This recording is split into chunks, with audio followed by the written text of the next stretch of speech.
ఎన్నికైన అభ్యర్థులతో పాటు విద్యార్థులు వాళ్ళ తల్లిదండ్రులు వాళ్ళ కుటుంబ సభ్యుల యొక్క కళ్ళల్లో ఆనందం చూస్తూ 90 రోజుల్లో 30,000 ఉద్యోగ నియామక పత్రాలు ఎల్బీ స్టేడియంలో ఎక్కడైతే మేము ఉద్యోగ ప్రమాణం చేసినామో అక్కడే వాళ్ళకు కూడా ఉద్యోగ ప్రమాణం చేయించి ఉద్యోగ పత్రాలు 90 రోజుల్లో 30,000 ఇవ్వడం జరిగింది. దీన్ని బట్టి తెలంగాణ నిరుద్యోగ యువత ఈ ప్రభుత్వం యొక్క ప్రాధాన్యత ఏందో అర్థం చేసుకోవాల్సిన అవసరం ఉన్నది. అదేవిధంగా మీకు అందరికీ తెలుసు, తెలంగాణ రాష్ట్రం ఏర్పడిన తర్వాత 10 సంవత్సరాలలో ఇచ్చిన ఏ నోటిఫికేషన్ కూడా ఇచ్చిన సమయానికి పరీక్షలు నిర్వహించిన సందర్భమే లేదు. దానికి కారణం ఏదైనా అయి ఉండొచ్చు, వాళ్ళ ఆలోచన విధానాలు ఏమైనా ఉండొచ్చు. కానీ తీరని నష్టం, యుక్త వయసులో ఉజ్వల భవిష్యత్తును ఆలోచన చేసి కోచింగ్ సెంటర్లలో తిరుగుతూ మధ్యతరగతి దిగువ తరగతి కుటుంబాలు తల్లిదండ్రులు కష్టపడి రూపాయి జమ చేసి ఇక్కడికి పంపిస్తే అమీర్పేట్ చౌరస్తాలను, దిల్సుఖ్ నగర్లను, అశోక్ నగర్లను వివిధ కోచింగ్ సెంటర్ల చుట్టూతో తిరుగుతూ సంవత్సరాల కొద్ది పరీక్షలు వాయిదా పడుతూ సంవత్సరాల తర్వాత పరీక్షలు నిర్వహిస్తే ఫలితాలు వచ్చే లోపల మీరు కష్టపడి చదివిన పరీక్షా కేంద్రాల్లో మీకు ఇచ్చిన ప్రశ్నపత్రాలు అంతకంటే ముందే జిరాక్స్ సెంటర్లలో పల్లి బఠానీల్లాగా అమ్మినప్పుడు ఆ విద్యార్థుల యొక్క బాధ, భావోద్వేగం మేము కళ్ళతో చూసినాం, అర్థం చేసుకున్నాం. అందుకే వచ్చిన ఎంబడే తక్షణమే తెలంగాణ పబ్లిక్ సర్వీస్ కమిషన్ని రద్దు చేసి ఉన్న వాళ్ళందరినీ తొలగించి యూపీఎస్సీ చైర్మన్ కలిసి, ఎందుకంటే ఇన్ని సంవత్సరాలలో ఎప్పుడు పరీక్షలు నిర్వహించినా యూపీఎస్సీ క్యాలెండర్ డేట్స్ ప్రకారము పారదర్శకంగా పరీక్షలు నిర్వహించింది. ఎప్పుడు యూపీఎస్సీ మీద ఆరోపణలు రాలేదు, నిర్వహణలో లోపాలు కనిపించలేదు. అందుకే తెలంగాణ రాష్ట్ర ప్రభుత్వం ముఖ్యమంత్రిగా నేనే స్వయంగా యూపీఎస్సీ చైర్మన్ వాళ్ళ ఆఫీస్కి వెళ్ళి కలిసి అక్కడ మన అధికారులందరినీ, చీఫ్ సెక్రటరీ గారితో సహా అందరినీ తీసుకెళ్ళి అక్కడ అధికారులతో సంప్రదించి తెలంగాణ పబ్లిక్ సర్వీస్ కమిషన్ను కూడా కంప్లీట్గా పునర్వ్యవస్థీకరించి యూపీఎస్సీ తరహాలో మార్పులు చేసి ఎంబడే నోటిఫికేషన్స్ ఇచ్చినాం. ఆ నోటిఫికేషన్లో భాగంగా గ్రూప్ 1 ప్రిలిమ్స్ కంప్లీట్ చేసినాం, మెయిన్స్కి ఇప్పుడు ప్రిపేర్ అవుతున్నారు.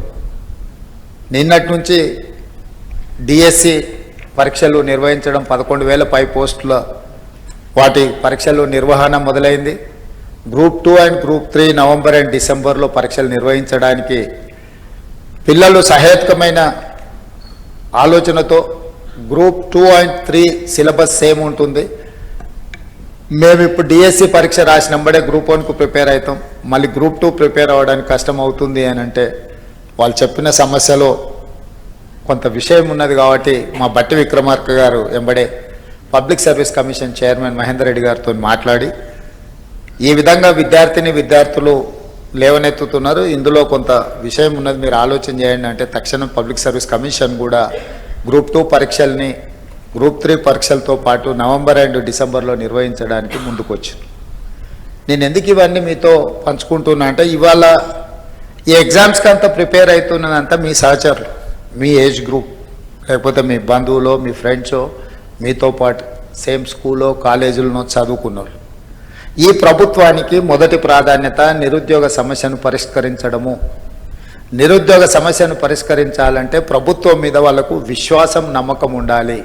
ఎస్, ఈ ప్రభుత్వం పరీక్షలు సరైన సమయంలో నిర్వహిస్తుంది, సమర్థవంతంగా నిర్వహిస్తుంది, సమర్థులైన వాళ్ళను ఎంపిక చేస్తుంది, సామాజిక న్యాయాన్ని పాటిస్తుంది, SC ST OBC reservations and women reservations అన్నిటినీ పకడ్బందీగా అమలు చేస్తుంది. ఎవరు ఎలాంటి ఆలోచనలు కానీ అపనమ్మకాలతో ఉండాల్సిన అవసరం లేదు అనేది ఆ భావన రావడానికే ఈరోజు పబ్లిక్ సర్వీస్ కమిషన్లో సివిల్స్ మీరు ఎగ్జామ్స్ రాసిన వాళ్ళు ఎవరు కూడా ఎగ్జామ్స్ నిర్వహించిన సంస్థ మీద ఎవరు ఆరోపణలు చేయలే.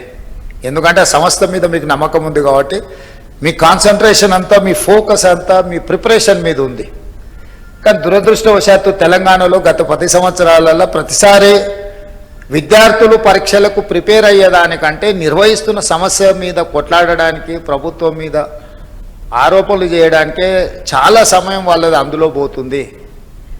అందుకే నా సూచన, మనం నిర్వహణ చేసేటప్పుడు చాలా బాధ్యతాయుతంగా వ్యవహరించాలని మా మంత్రివర్గ సహచరులతో చర్చించి ఒక పకడ్బందీ ప్రణాళికతోని ఈరోజు తెలంగాణ రాష్ట్రంలో గ్రూప్ 1 కావచ్చు, లేకపోతే పారామెడికల్ కావచ్చు, పోలీస్ కావచ్చు, గ్రూప్ 2 కావచ్చు, గ్రూప్ 3 కావచ్చు, డిఎస్సి కావచ్చు, టెట్ కావచ్చు, ఏ పరీక్షలైనా ఖచ్చితంగా సరైన సమయంలో సరైన విధంగా సమర్థవంతంగా నిర్వహించాలని ఒక నిర్ణయం తీసుకుంది. దాంతో ఒక 30 లక్షల మంది నిరుద్యోగ యువకులకు ఒక నమ్మకం, విశ్వాసం వస్తుంది. ఒకవేళ పరీక్షలో ఉద్యోగం రాకపోతే ప్రైవేట్ సెక్టర్లో వాళ్ళ భవిష్యత్తును ఎత్తుక్కునే అవకాశం ఉంటుంది.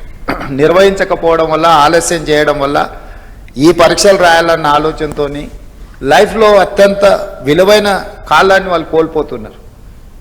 తెలంగాణ రాష్ట్రం వచ్చినప్పుడు 22 సంవత్సరాలు ఉండి ఎగ్జామ్స్కు ప్రిపేర్ అవుతున్న పిల్లవాడు 10 సంవత్సరాలు 32 ఏళ్ళు వచ్చిన పరీక్షలు రాయలేకపోయిందంటే అతని లైఫ్లో అత్యంత అత్యంత ముఖ్యమైన సమయం కాలం గడిచిపోయింది. 10-12 సంవత్సరాలు ఒక మనిషి లైఫ్లో నుంచి మాయమైపోయిందంటే అతని ఏజ్ కానీ, అతని ఫ్యామిలీ కానీ, వాళ్ళ బాధ కానీ, ఆ ఎనర్జీ కానీ నిజంగా నిరుపయోగం అవుతుంది, దుర్వినియోగం అవుతుంది. అందుకే స్పష్టంగా ప్రణాళికబద్ధంగా క్యాలెండర్ డేట్స్ ప్రకారం రేపు అసెంబ్లీలో క్యాలెండర్ డేట్స్ కూడా డిక్లేర్ చేసి రాష్ట్ర ప్రభుత్వంలో వచ్చే ప్రతి ఖాళీలను 31 మార్చ్ లోపల అన్ని శాఖల నుంచి తెప్పించుకొని జూన్ 2 లోపల నోటిఫికేషన్లు ఇచ్చి బై డిసెంబర్ 9 ఎవ్రీ ఇయర్ ఎన్ని ఖాళీలు ఉన్నా భర్తీ చేసి వాళ్ళ నియామక పత్రాలు వాళ్ళ చేతికి అందించాలని మన ప్రభుత్వం నిర్ణయం తీసుకున్నది.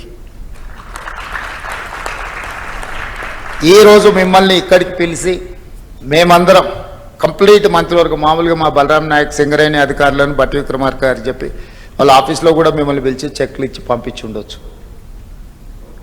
కానీ మెకానికల్గా మేము ఆ జాబ్ చేయదలుచుకోలే. This is personal attachment. We wanted to encourage our students, we wanted to encourage our kids.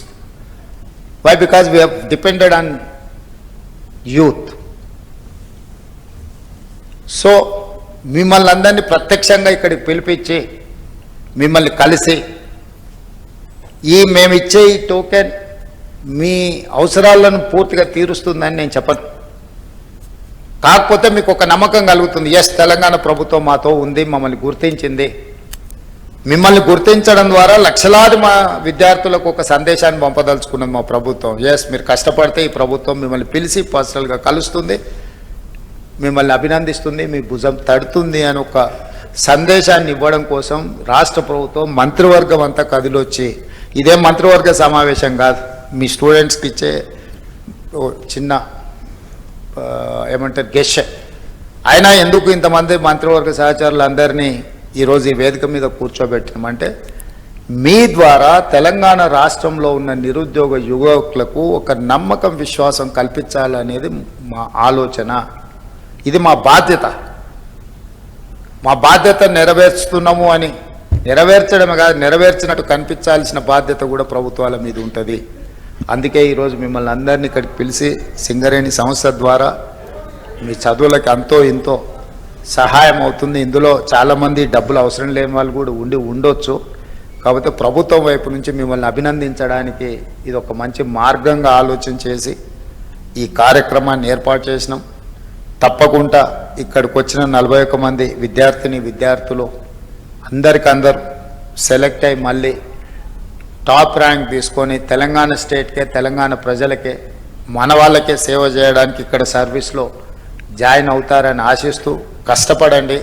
మీరందరు సిస్టంలో ఉంటే మన వాళ్ళు ఎంతసేపు ఉన్న స్టేట్ లెవెల్ ఎగ్జామ్స్కే ప్రిపేర్ అయ్యేది మన మైండ్ సెట్లో అది ఒక మెంటల్ బ్లాక్ ఉంది మన స్టూడెంట్స్కి. మీరు బీహార్ రాష్ట్రాన్ని తీసుకోండి, రాజస్థాన్ తీసుకోండి, ఆల్ ఓవర్ ఇండియాలో సివిల్ సర్వీసెస్లో వాళ్ళు ఉన్నంతమంది ఆఫీసర్లు ఎవరు ఉండరు. మరి మోస్ట్ బ్యాక్వర్డ్ స్టేట్ అంటారు బీహార్. మోస్ట్ బ్యాక్వర్డ్ స్టేట్ నుంచి ఇంతమంది ఐఏఎస్లు, ఐపీఎస్లు, ఐఎఫ్ఎస్లు, అదర్ పబ్లిక్ సర్వీస్ కమిషన్ నుంచి వచ్చే పెద్ద పెద్ద ఉద్యోగాలలో ఎందుకు సెలెక్ట్ అవుతుందంటే వాళ్ళంతా ఫోకస్ పెట్టి జాతీయ స్థాయిలో ఉండే ప్రతి అవకాశాన్ని అందుకోవాలని వాళ్ళు ప్రయత్నం చేస్తున్నారు. బ్యాంకింగ్ సిస్టమ్ కూడా చూడండి, రైల్వే రిక్రూట్మెంట్ బోర్డులో చూడండి వాళ్ళ పర్సంటేజ్ ఎంత ఉంటుందో. వెనుకబడిన అని చర్చ జరుగుతున్న బీహార్ నుంచే అంతమంది సెలెక్ట్ అవుతుంటే అభివృద్ధిలో ముందు భాగాన ఉండి హైదరాబాదు నగరం ఉన్న తెలంగాణ వాళ్ళకంటే ముందు భాగాన ఉండడానికి అవకాశం ఉంది. కాకపోతే అవకాశాలను అందిపుచ్చుకొని మనం ఫోకస్డ్గా ఎగ్జామ్స్కు ప్రిపేర్ అయితే సాధించవచ్చు. మీరందరూ ఆ సర్వీస్లలో ఉంటే తెలంగాణకి ఎక్కడున్నా కూడా సహాయం చేయడానికి ఉపయోగపడతారు. ఈ రాష్ట్రానికి అవసరమైన నిధుల కోసం కేంద్ర ప్రభుత్వాలతో ఇతర రాష్ట్రాలతో సంప్రదింపులు జరిపే ముందు, ఏదైనా నివేదికలు ఇచ్చే ముందు మీలాంటి వాళ్ళు దేశంలో నలుమూలల ఐఏఎస్ అధికారులుగాను ఐపీఎస్ అధికారులను ఇతర ఉన్నత అధికారులుగా ఉంటే మన రాష్ట్రానికి మనం చాలా చేయడానికి అవకాశం ఉంటుంది. మీ భవిష్యత్తే కాదు, మీ గెలుపులో రాష్ట్ర భవిష్యత్తు కూడా ఉన్నది. మీరందరూ సెలెక్ట్ కావాలని మనస్ఫూర్తిగా మిమ్మల్ని అభినందిస్తూ, ఇంత మంచి కార్యక్రమాన్ని ఏర్పాటు చేసిన సింగరేణి సంస్థలకు, ఈ కార్యక్రమంలో పాల్గొన్న మా మంత్రివర్గ సహచరులకు, పార్లమెంట్ సభ్యులకు, శాసన మండలి సభ్యులకు, ముఖ్యంగా సింగరేణి ప్రాంత శాసనసభ్యులు అందరికీ, మా చీఫ్ సెక్రటరీ గారికి, మా అధికారులందరికీ కూడా మనస్ఫూర్తిగా అభినందనలు, ధన్యవాదాలు తెలియజేస్తూ సెలవు తీసుకుంటున్నాం మిత్రులారా. Thank you sir. మీకు మా సంస్థ తరఫున ప్రత్యేక కృతజ్ఞతలని తెలియజేస్తున్నాం సార్. చక్కని స్ఫూర్తిదాయకమైన సందేశం ఇచ్చిన మీకు మీ అందరి తరఫున మరియు మనందరి తరఫున ధన్యవాదాలు తెలియజేస్తూ, ఇప్పుడు ఈ పథకాన్ని ఆవిష్కరించవలసిందిగా ముఖ్యమంత్రి వర్యుల్ని మరియు ఉప ముఖ్యమంత్రి వర్యులను మరియు మంత్రివర్యులను ఆహ్వానిస్తున్నాను సార్.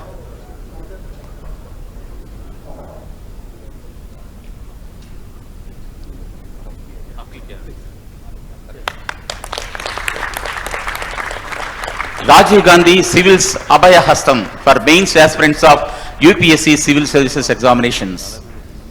ఈ కార్యక్రమంలో పాల్గొన్న మీకు ధన్యవాదాలు సార్.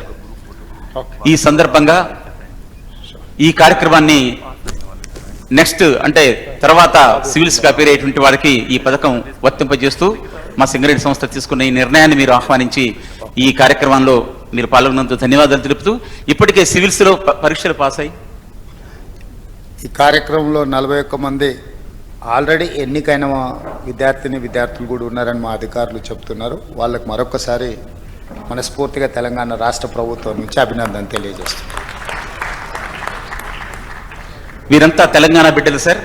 మన తెలంగాణ నుంచి ఇంత పెద్ద ఎత్తున మనకు సివిల్స్కి ఎంపిక అవ్వటం అంటే మనందరికీ ఎంతో గర్వకారణం. వీరిని చూసి మరింతమంది ముందుకు వస్తారని ఆశిస్తున్నాం సార్. వీరికి మీ చేతుల మీదుగా వారికి చిన్న మెమోటోస్ అందజేయవలసిందిగా కోరుతున్నాను. దయచేసి వేదిక ముందుకు రావాల్సిందిగా తమరిని ఆహ్వానిస్తున్నాను సార్. సివిల్స్లో ఎంతో కష్టపడి ఎన్నో ఏళ్లుగా శ్రమించి ఈ స్థాయికి విచ్చేసిన మీ అందరికీ కూడా అభినందనలు.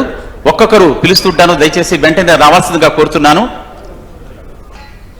డోనూరు Ananyareddy, Mahbubnagar 3rd rank.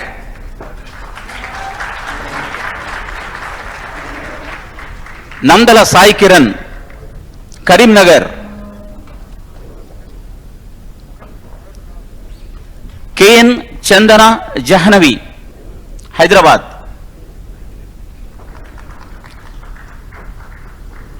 మెరుగు Kaushik, Hyderabad. Ravula Jayasimhareddy, Warangal.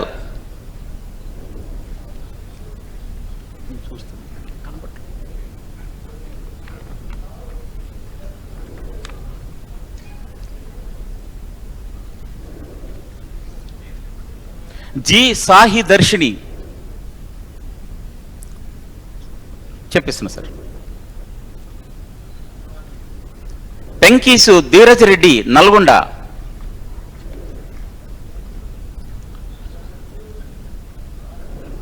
G Akshay Deepak, Mahabub Nagar.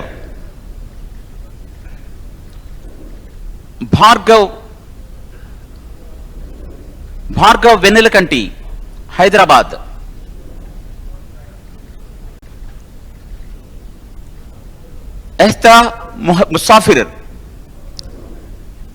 ఎహ్తదా Mufasir, Mahbubnagar. Syed Mustafa Hashmi, Hyderabad.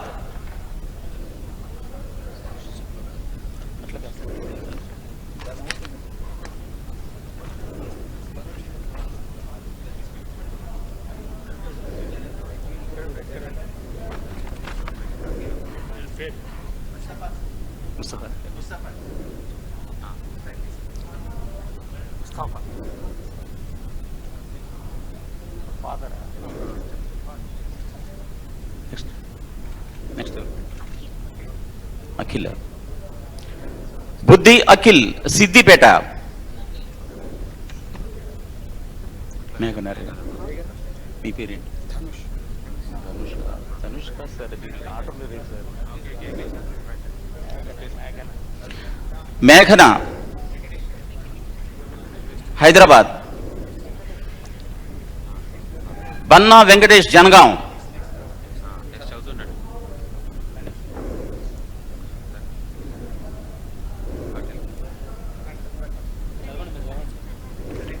Koyyada Pranay Kumar Jangaon. Kiran Sayampu Warangal. Rajinikanth next Kamareddy నుంచి. దయచేసి లైన్లో రావాల్సిందిగా కోరుతున్నాను.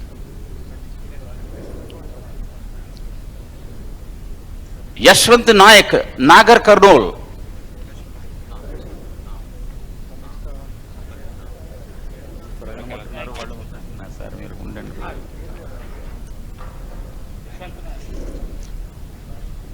విద్యావత్ యశ్వంత్ నాయక్ నాగర్ కర్నూల్.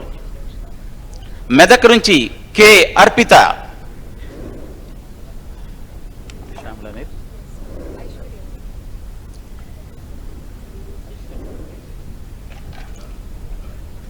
ఐశ్వర్య నెల్లి శ్యామల హైదరాబాద్.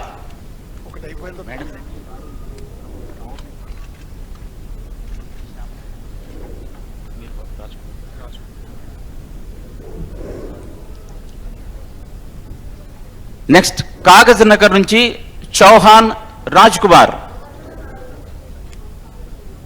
శ్వేత శ్వేత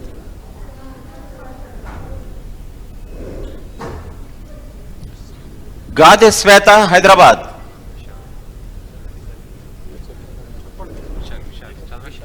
విశాల్ ఆర్ఏ ఆదిలాబాద్. నెక్స్ట్ సిద్ధంగా ఉండాలి. కొలనుపాక సహానా కరీంనగర్. నెక్స్ట్ హైదరాబాద్ నుంచి అష్ఫక్.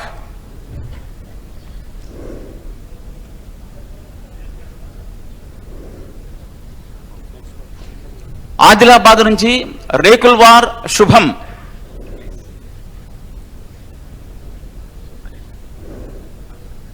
ఉండండి ఒక నిమిషం. నెక్స్ట్ రేకుల్వార్ శుభం వెళ్ళండి.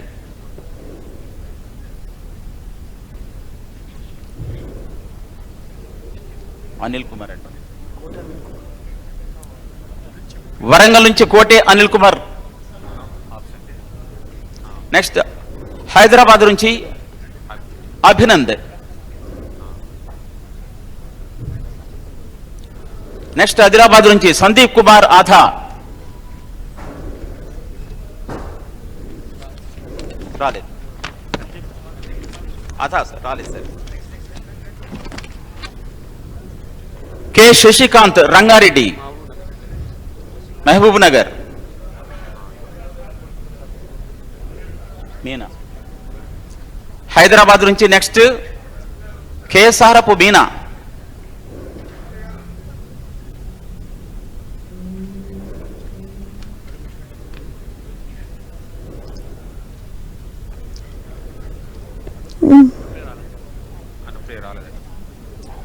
రావురి సాయి అలేఖ్య ఖమ్మం.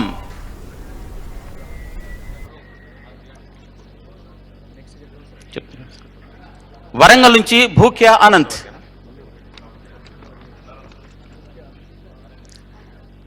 వీరికి మెమోటోస్ ఇచ్చిన తర్వాత ఇండియన్ ఫారెస్ట్ సర్వీస్కి ఎంపికైన మరో 6 కూడా ఉన్నారు. వారికి కూడా దయచేసి అందజేస్తుగా కోరుతున్నాను సార్. భార్గవ్ కుమార్ తడెం వరంగల్. భరత్ కుమార్ బానోత్ జనగాం.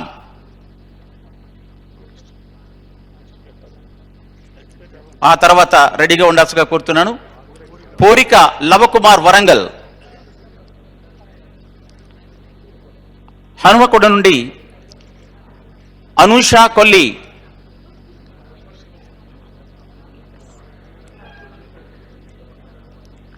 అలాగే అనుష కొల్లి తర్వాత వరంగల్ నుంచి అజయ్ కుమార్ రాలేదు. సో ఆదిలాబాద్ నుంచి చివరిగా సాయి చైతన్య.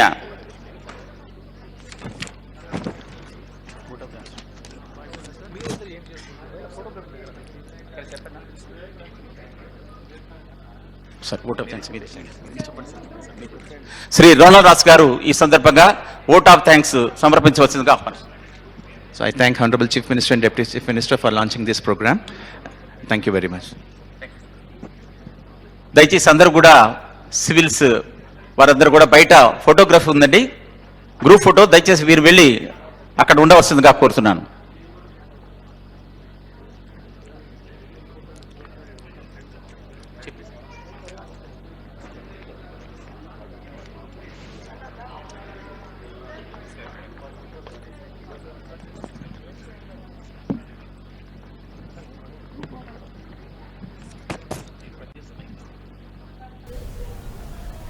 దానికి కారణం ఏదైనా అయి ఉండొచ్చు, వాళ్ళ ఆలోచన విధానాలు ఏమైనా ఉండొచ్చు.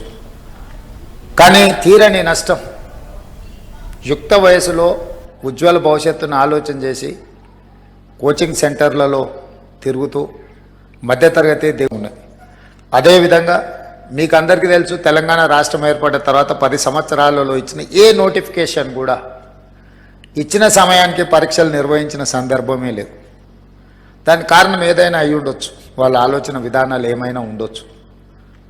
కానీ తీరని నష్టం, యుక్త వయసులో ఉజ్వల భవిష్యత్తును ఆలోచన చేసి కోచింగ్ సెంటర్లలో తిరుగుతూ మధ్యతరగతి ఉన్నది. అదేవిధంగా మీకు అందరికీ తెలుసు, తెలంగాణ రాష్ట్రం ఏర్పడిన తర్వాత 10 సంవత్సరాలలో ఇచ్చిన ఏ నోటిఫికేషన్ కూడా ఇచ్చిన సమయానికి పరీక్షలు నిర్వహించిన సందర్భమే లేదు. దానికి కారణం ఏదైనా అయి ఉండొచ్చు, వాళ్ళ ఆలోచన విధానాలు ఏమైనా ఉండొచ్చు. కానీ తీరని నష్టం, యుక్త వయసులో ఉజ్వల భవిష్యత్తును ఆలోచన చేసి కోచింగ్ సెంటర్లలో తిరుగుతూ మధ్యతరగతి ఉన్నది. అదేవిధంగా మీకు అందరికీ తెలుసు, తెలంగాణ రాష్ట్రం ఏర్పడిన తర్వాత 10 సంవత్సరాలలో ఇచ్చిన ఏ నోటిఫికేషన్ కూడా ఇచ్చిన సమయానికి పరీక్షలు నిర్వహించిన సందర్భమే లేదు. దానికి కారణం ఏదైనా అయి ఉండొచ్చు, వాళ్ళ ఆలోచన విధానాలు ఏమైనా ఉండొచ్చు. కానీ తీరని నష్టం, యుక్త వయసులో ఉజ్వల భవిష్యత్తును ఆలోచన చేసి కోచింగ్ సెంటర్లలో తిరుగుతూ మధ్యతరగతి ఉన్నది. అదేవిధంగా మీకు అందరికీ తెలుసు, తెలంగాణ రాష్ట్రం ఏర్పడిన తర్వాత 10 సంవత్సరాలలో ఇచ్చిన ఏ నోటిఫికేషన్ కూడా ఇచ్చిన సమయానికి పరీక్షలు నిర్వహించిన సందర్భమే లేదు. దానికి కారణం ఏదైనా అయి ఉండొచ్చు, వాళ్ళ ఆలోచన విధానాలు ఏమైనా ఉండొచ్చు.